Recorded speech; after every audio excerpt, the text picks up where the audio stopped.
오늘 나라와 교회를 위한 9시 기도해 주시는 하나님의 말씀은 창세기 18장 32절 말씀입니다. 아브라함이 말했습니다. 내 주여 노여워하지 마십시오. 제가 마지막으로 한 번만 더 말씀드리겠습니다. 만약 거기에서 10명만 찾으시면 어떻게 하시겠습니까? 여호와께서 대답하셨습니다. 내가 그 10명을 위해 멸망시키지 않겠다. 오늘 말씀은 소돔과 고모라 성의 용서와 회복을 간구한 아브라함의 기도의 일부분입니다. 역사를 변화시키려면 기도만 해서는 안 된다는 말을 하는 분들이 있습니다. 물론 그 의미는 충분히 이해합니다. 때로 우리는 행동해야 합니다. 그러나 기도 없는 행동은 때로 위험합니다. 그리스도인들의 최선의 행동, 그리고 우리가 보일 수 있는 최고의 행동은 바로 기도이기 때문입니다. 역사를 움직이시는 하나님께서 일하시도록 하는 최고의 행동이 바로 기도입니다. 나치 체제 하에서 그 나치를 비판하고 또 전쟁의 한복판에서 복음을 전했던 독일의 신학자 헬무트 틸리케라는 분은 이런 말을 했습니다. 결코 식지 않는 사랑을 가진 이들이 두 팔을 벌려 드리는 기도를 통해 지구는 돌아간다. 세상은 그렇게 높이 쳐든 기도의 손들에 기대어 유지될 뿐이다. 이것은 나치의 악행에 저항하였던 당시의 믿음의 사람이 행동하는 그리스도인으로서 기도가 얼마나 중요한지를 고백한 내용입니다. 하나님은 기도를 통해, 특별히 믿음의 기도를 통해 세상을 움직이고 계십니다. 우리에게 일어나는 이 모든 일들 또한 누군가의 믿음의 기도를 통해 하나님께서 역사하신다고 우리는 믿어야 하는 것입니다. 하나님께서 홍수 심판 이후에 택하신 아브라함에게는 미래에 일어날 일들을 상세히 알려주셨고 때로 가까운 미래에 일들도 알려주셨습니다. 그 중에 하나가 소돔과 고모라 성의 심판에 대한 내용입니다. 창세기 18장 23절에서 25절의 말씀에 아브라함이 다가서면서 말했습니다. 주께서는 의인을 악인과 함께 쓸어버리시렵니까?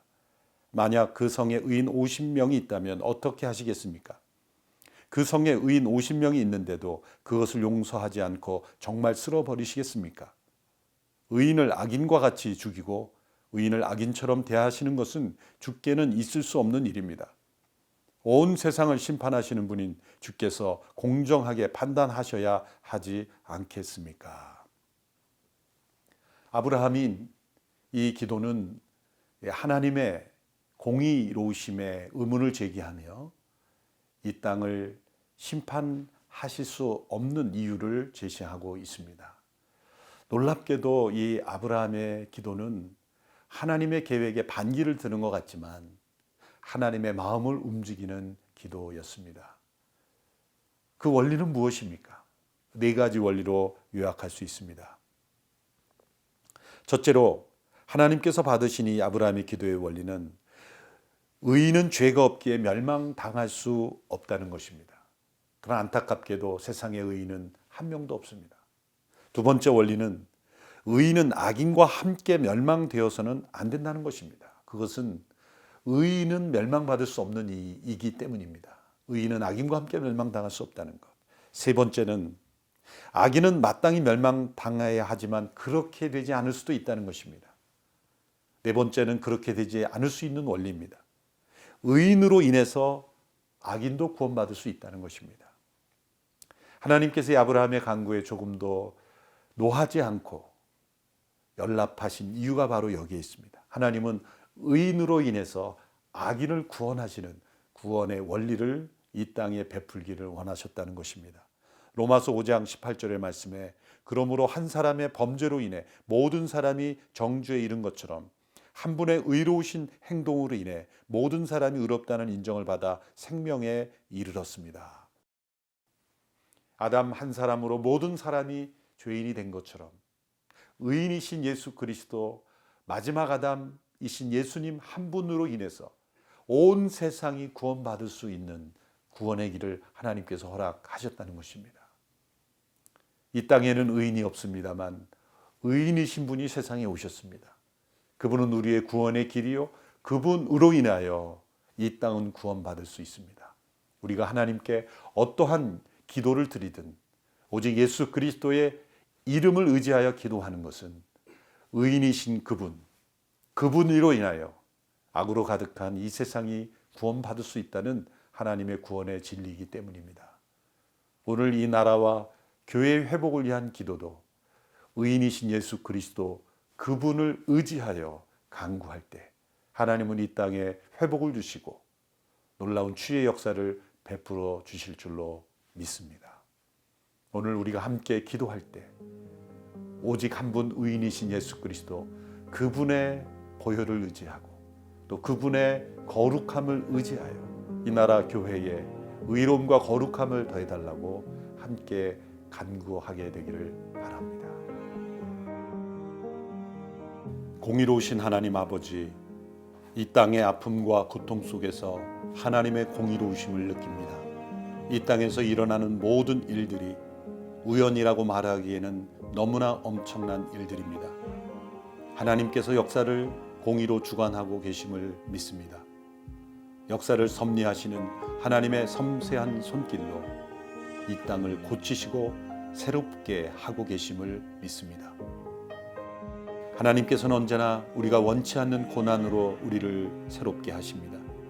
우리는 태풍을 두려워하고 피할 수밖에 없지만 하나님께서는 태풍으로 바다를 깨끗하게 정화시키십니다. 사람들은 편안한 삶을 구하지만 하나님께서는 의미 있는 삶을 살도록 인도하십니다.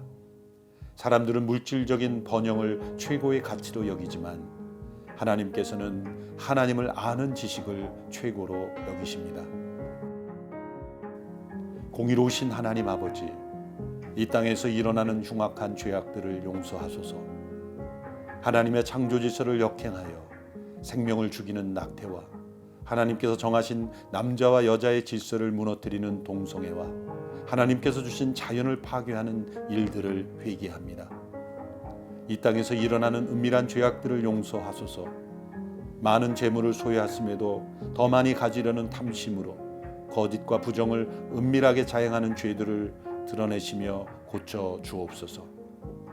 이 땅이 하나님의 창조 질서가 지켜지는 나라 되게 하소서. 가정마다 하나님의 나라가 되게 하시고 교회마다 하나님의 영광이 나타나게 하소서. 동성애를 미워하는 문화와 동성 결혼을 합법화하려는 모든 시도들이 끊어지게 하소서. 가정을 무너뜨리는 음란과 불륜이 끊어지게 하시고 우리의 자녀들의 영혼을 더럽히는 음란한 영상 문화가 끊어지게 하소서. 하나님께서 공의로우시기에 참으로 우리를 사랑하시는 분이심을 믿습니다. 우리를 사랑하시기에 우리에게 사랑스럽지 못한 모든 것을 공의로 불태우시기까지 사랑하시는 줄 믿습니다. 우리가 하나님의 사랑스러운 자녀로 온전히 변화되기까지 우리를 불로 연단하시는 줄 믿습니다. 하나님 아버지, 대한민국이 하나님께서 주시는 연단을 인내와 하나됨으로 잘 이겨내게 하소서. 이 땅에 하나님의 영광만이 나타나도록 모든 것을 새롭게 하소서. 공의로우신 하나님께서 이 땅을 새롭게 고치실 줄 믿습니다. 우리를 더 사랑스러운 백성들로 새롭게 하실 줄 믿습니다. 고통 중에 있는 모든 국민들이 이 고난으로 하나님을 알게 하소서. 하나님의 살아계심을 깨닫게 하소서. 예수님의 이름으로 기도드립니다. 아멘.